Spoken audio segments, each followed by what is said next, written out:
नमस्कार. आज मला पुन्हा एकदा दावोसवरनं महाराष्ट्राच्या जनतेशी संवाद साधताना मनापासूनचा आनंद होतोय. आणि आजचा दिवस हा महाराष्ट्राच्या गुंतवणुकीसाठी अतिशय महत्वाचा आणि आनंदाचा दिवस आहे. मला सांगताना आनंद आहे की आज दिवसभरामध्ये राज्याचे मुख्यमंत्री देवेंद्रजी फडणवीस यांच्या नेतृत्वाखाली सुमारे 5 लाख कोटीपर्यंतचे एमओयूज हे करण्यामध्ये आम्ही यशस्वी होतोय. उद्या देखील अशाच पद्धतीचे एमओयूज होतील. आणि मी जसं महाराष्ट्रातनं येत असताना सांगितलं होतं की विक्रमी गुंतवणूक ही महाराष्ट्रामध्ये येईल, त्याला आज सुरुवात झालेली आहे. जनतेने टाकलेला विश्वास सार्थकी लावण्याचा प्रामाणिकपणाचा प्रयत्न महायुतीचं सरकार म्हणून आम्ही करतोय. आणि हे सांगताना मला मनापासूनचा आनंद होतोय.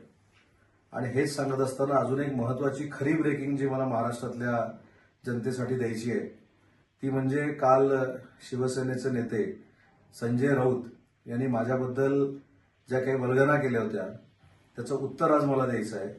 आणि आज मी जी ब्रेकिंग आपल्याला देतोय ही पुढच्या 2 महिन्यामध्ये 100% खरी होणार आहे. माननीय राज्याचे माजी मुख्यमंत्री शिवसेनेचे मुख्य नेते आदरणीय एकनाथ शिंदे साहेबांच्या नेतृत्वावर विश्वास ठेवत युबीटीच्या 4 आमदारांनी, काँग्रेसच्या 5 आमदारांनी आणि युबीटीच्या 3 खासदारांनी मागच्या 15 दिवसामध्ये माननीय एकनाथ शिंदे साहेबांची भेट घेतलेली आहे. ह्याचा रेकॉर्ड देखील आहे. जवळजवळ 10 माजी आमदार युबीटीचे हे माननीय एकनाथ शिंदे साहेबांच्या संपर्कात आहेत. अनेक जिल्हाप्रमुख संपर्कात आहेत.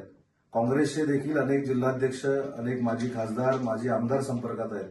आणि येत्या 3 महिन्यात हे सगळे माननीय एकनाथ शिंदे साहेबांच्या नेतृत्वाखाली शिवसेनेमध्ये काम करायला सुरुवात करणार आहेत. ही खऱ्या अर्थानं आजची ब्रेकिंग आहे.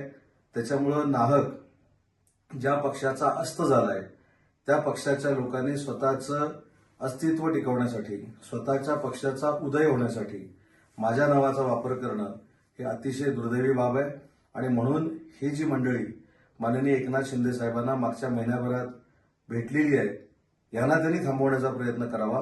परंतु ठामपणानं सांगतो की ह्या सगळ्या व्यक्ती आता उबाठामध्ये किंवा काँग्रेसमध्ये थांबणार नाहीत.